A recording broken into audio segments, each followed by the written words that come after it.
Good morning, everybody. I'm Peter Greenberg, by the way. This is Jean-Claude Baumgarten. Want to sit over here? Sure. Okay.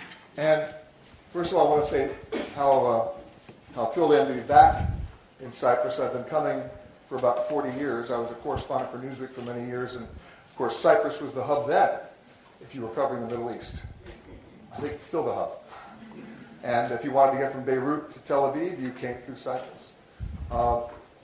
One of the things the minister just said, and it's going to really provide a lot of fuel for our conversation, is about not just connectivity, but the destination itself.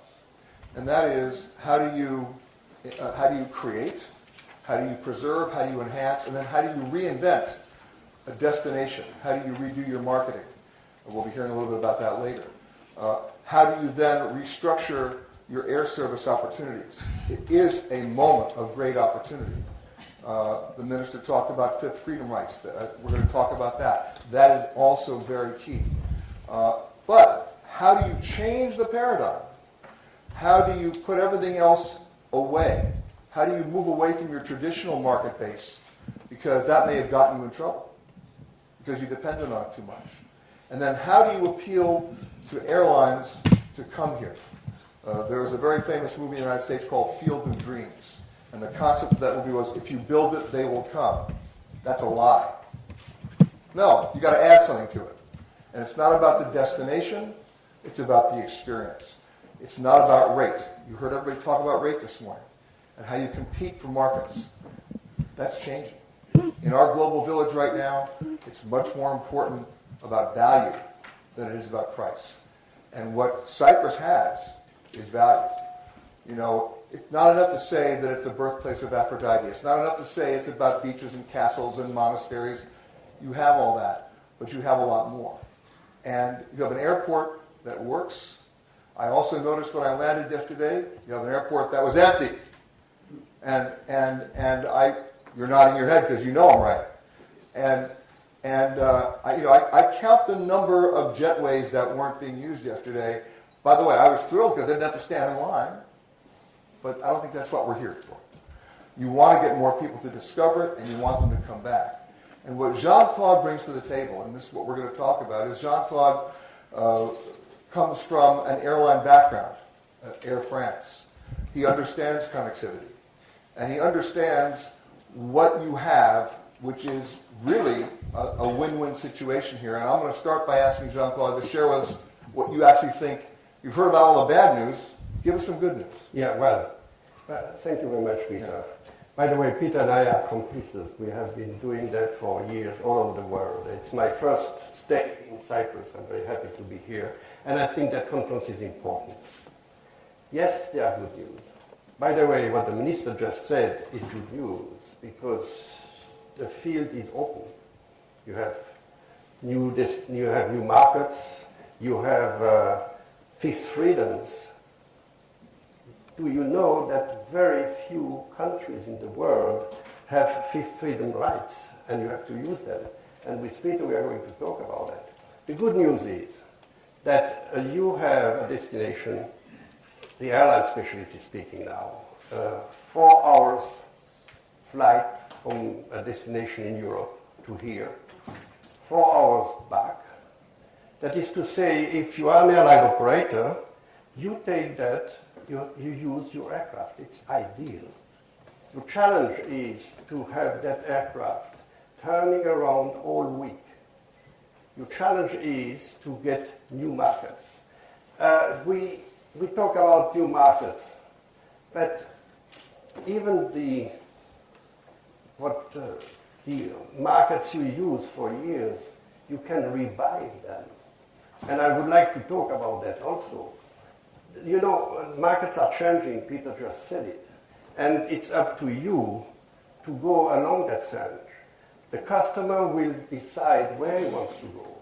And you have a brand new generation coming. You have the senior citizens, you have the young people. You have a new market building up in all Europe. So, yes, you have to go through train.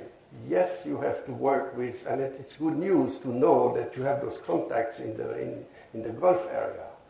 Peter and I, we know Etihad, Qatar Airways, Emirates, they are eager to develop their traffic. They are eager to develop their hubs. And out of that, there are things you can develop. There are destinations you can tap into. I am the chairman of the International Advisory Board of Hainan. We know where Hainan is. And does anybody here know where Hainan is? Okay, you think you have a problem? They have a problem. Exactly. And we are doing exactly what well, tell them where it is. Well, it's a Chinese island, which is in a tropical environment, closer to Vietnam than to China. And it's almost the Hawaii of the Far East. And until perhaps the last 10 years, if you think you didn't know where it was, the only time you ever heard the word Hainan Island was in about the 5th week of George W. Bush's first term as a president. A Chinese interceptor intercepted a U.S. Navy plane and forced it to land on Hainan Island, and that's when the world said, oh, that's Hainan Island. That's it. That's exactly it. And now we are going to make out of that so-called isolated island an international travel destination. And I think, going back into what is key, the airlines will come. If you show them that there is a market, they will come. I remember that Air France, when we opened the line, the first thing we did, we went to the destination and we talked about the stakeholders, the Minister of Economy, the Minister of Tourism, all the hotels, in order to find out if they are ready to develop the market. And that's what you have to do. Jean-Claude also talked about the Gulf carriers, and I think that's an interesting example to look at, because it changes the way you approach the word connectivity. Most of you here grew up, evolved into doing what? Promoting Cyprus as a singular destination. I think that is changing. It's changing rapidly. What the Gulf carriers have done in Doha, in Abu Dhabi, and in Dubai is they've said, we're not going to promote these airports as singular destinations. We're promoting them as hubs. So people who are going on airlines like Emirates and Etihad and Qatar are not flying to Doha. They're not flying to Abu Dhabi. They're not flying to Dubai. They're flying through it. And then they're discovering it along the way. It's sort of an extra added surprise. Jordan, many years ago, wanted to increase their tourism. But they couldn't promote Jordan as a singular destination because it wasn't resonating. So what did they do? They promoted Israel. They said, if you want to see Israel, fly to Jordan and go over the Allenby Bridge. The Israelis weren't very happy about it because the Jordanians offered a better product at that point, and they offered a better connectivity. And that's what you can do here. You can add on as opposed to just promote it as a singular destination. What's the fastest growing airline in the world? Anybody want to know the answer to that? Anyone want to guess? Right? No, I hope not. Emirates. No. No. No. Okay, you're all wrong. It's Turkish Airlines. Oh. Sorry, guys, but look at their model. They fly to more destinations than any other airline in the world. And by the way, people go through Istanbul. So what Jean-Claude is talking about is you have the product here. You have the opportunity and you have the experience. You just need to convince the airlines and the public that they don't have to come directly to Cyprus for Cyprus. They get to discover Cyprus on the way from or to somewhere else, and that's where the connectivity comes in. Peter, you have to let that product be known. Yes. Then we go to another step. We're developing a plan here. You have airlines going to places, building hubs in the region, not only the Gulf carriers. The Gulf carriers will be good for you for all what's east. But you have the classical carriers. You have Lufthansa, you have Air France flying to Athens, for example.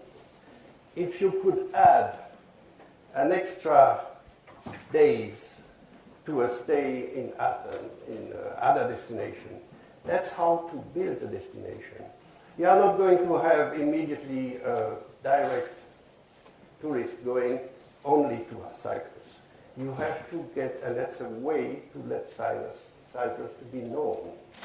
And that is something which I would underline. Work on that. It's a 5-year plan. It doesn't come like that. But work on that so that you build up your traffic and that you can entice airlines to come. The other aspect, which in my point of view is very important here, is to have the people, the world, the markets. You have defined your markets where you want to go. Not all of them. Just select markets and let them know what you have to offer. It's almost a shuttle system. Yeah, but what we, with Peter when we discussed, one of the ideas came out is why don't you take advantage of, for example, Athens, where all the European carriers are coming in, and build out of Athens a kind of a shuttle between Cyprus and Athens to get the passengers coming up to Athens and going beyond Athens to Cyprus. And I know the tour operators. By the way, I was on the advisory board of TUI for years. I was chairman of one of the Air France tour operator, Jet Vacation. And I know I would have been very excited to have that kind of proposal. Because what tour operators are looking is to get new destinations, new way to get their customers somewhere else, new proposals, in other words. And the minister, I think it was the minister who said very rightfully, you have to plan that 1 year in advance, because tour operators do their program 1 year in advance. But please keep that in mind. And we, Peter and I, are very convinced that that is one way to do it, to have that little shuttle. Let me be blunt. Cyprus Airways has a schedule which is very difficult to operate, because you have daily flights to London, which is perfect, which is what I said, the plane is used every day. But then you have other destinations which you have 2 flights or 3 flights a week. Why don't you use those aircraft to make that shuttle we were talking about, which would be a much better use for those aircraft and which would be much more dynamic to develop traffic. Then there's the opportunity of hubs that you didn't even know about that then can feed you. There's an airline out there now called Norwegian. Has anybody heard of Norwegian? Okay. Okay. And they do not fly to Hainan Airline. But Not yet. Not yet. But they will. And what they've done is they're using Oslo and Bangkok as their hub to fly the world. And it's driving, by the way, the U.S. carriers a little bit insane, because they're coming in on those kind of fifth freedom rights from Oslo or Bangkok to New York on a rate that is so unbelievably competitive that they could then use Oslo to here. And they've got the equipment to do it. It's very interesting to note that it's not always about the rate. It's about the aircraft utilization. When you've got, and look, when I landed yesterday, I saw the Emirates plane on the ground, right? And what type of plane was it? 777. 777. So you've got the capacity there, right? The Gulf Airlines just made the largest aircraft order in the history of the world. They went out and bought, Emirates went out and bought 50 A380s. I have no idea where they're going to park them. 90. Well, the 50 is the first part, yeah. I mean, so they're keeping Airbus alive. But the point is, they're looking for new markets. Yeah. They are. Did you notice that as a French, I didn't make a comment to an American? We're just getting started. But the thing is, they're pushing me. I know. But they're looking for places to go. The minister mentioned Qatar. They're adding one new route every 3 weeks. In the airline business, that's staggering. Okay, and they just added Larnaca, right? So that means all 3 Gulf carriers by the end of this year will be here, right? That means your connectivity is not necessarily the traditional markets. Let me just say one thing. Because somebody earlier this morning asked me about the German market, I believe. The lady right there. And wanted to know how do we get the German market back. Well, put that on hold for a second. Look where these other carriers are flying. Get the Azerbaijan market. Because they're looking to travel. They're all starting to travel now. And the dynamics of that market have changed radically. You talked to me about that this morning, didn't you? And the dynamics of that market are changing radically. When we talk about the BRIC countries, how do we spell that? B-R-I-C. We forgot a letter. K. Korea. They're the largest international carrier in the United States right now. Nobody knows it, right? Because as that population starts to travel, their demographic has changed, which means they're spending more money. They're not the traditional low-fare market. They're wanting to spend money, and here comes the best part, which I know Kate can talk about when she gets up here, and that is we live in a world of experiential one-upsmanship. Everybody wants bragging rights. They want to be able to say, not that they went to Cyprus, but that they were able to do something here they either couldn't do anywhere else in the world or they couldn't do anywhere else in the world better.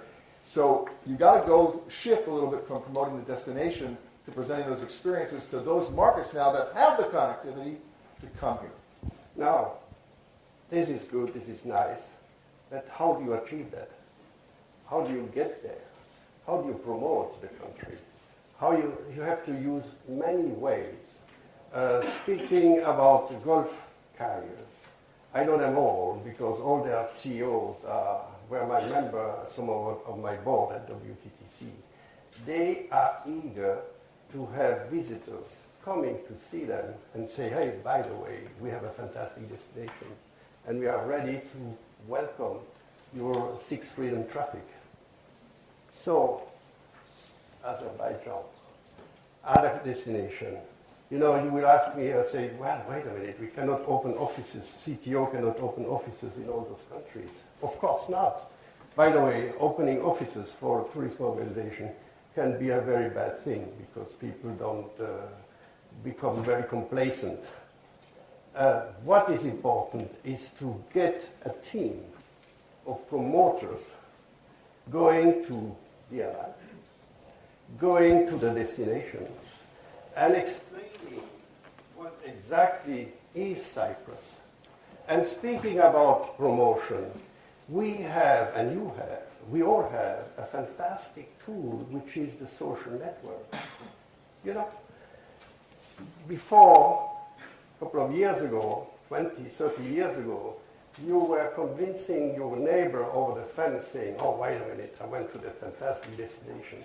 Now the fence is here, but it's open to the whole world. So you have to get a new approach in marketing also. And I would really strongly advise you to have that dynamic promotion team who has a suitcase or two suitcases, one they use and one packed for the next trip, to go all over the world to develop those markets. Networks, active promotion, and then what Peter said, and I couldn't insist more, is experience. Get, you know, for example, I was in Japan, and my chairman said, Jean-Claude, you're going to develop Tahiti.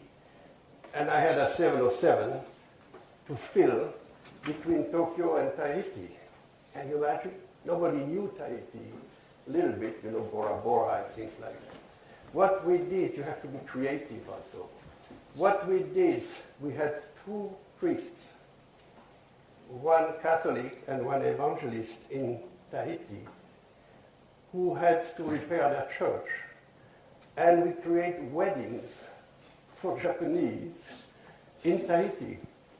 That was a big success. Now, that's the type of thing you have to see also. In other words, I'm sure you have creative value. You have to choose one of the most creative people in your teams and let them brainstorm on ideas like that. Experience, golf, indeed, but other experiences also. For example, in Hainan, I'm developing with the Hainanese surf competitions. They didn't know what surf was at that time. And now Hainan is becoming one of the world surf destinations. So you see, there are ideas like that, and I think that's important. You have to be creative. And we have to be short on time because I'm getting the evil eye there. But before Oh my goodness. we're going to be back in a panel discussion a little bit later. And the one area that we haven't brought up this morning, but I'll be more than happy to entertain when we come back and also answer your questions, is the role of the media and how you get the word out in a way that's credible and effective. So we'll be back a little bit later. I know we have some presentations to come, and thank you for letting us come and talk to you. And Peter always likes to promote media, of course. Of course.